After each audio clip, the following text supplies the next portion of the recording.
भारत और पाकिस्तान के बीच चल रहे तनाव के बीच लोगों को किस तरह से अलर्ट किया जा रहा है।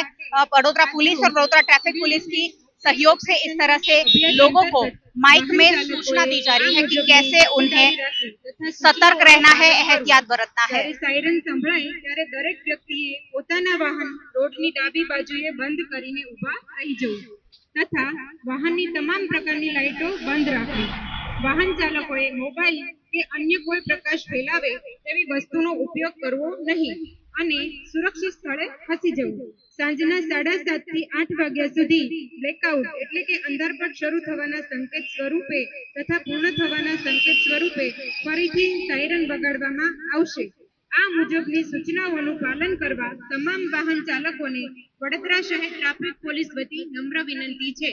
ધન્યવાદ। જય હિન્દ, जय भारत। यानी आज 7:30 से 8 बजे तक जो ब्लैकआउट होने वाला है, तब वडोदरा के नागरिकों को क्या करना है, ये सूचनाएं दी जा रही है कि 7:30 बजे एक सायरन बजेगा। आपको अपने घरों की लाइट बंद कर देनी है। आप जहां से वाहन से गुजर रहे हैं, वाहनों की लाइट भी आपको बंद करनी है, क्योंकि आपने ब्लैकआउट के बारे में सुना जरूर होगा। 1971 के युद्ध में इसे प्रैक्टिस किया गया था, लेकिन अभी नजाकत भरा माहौल देश का है। अभिनंदन।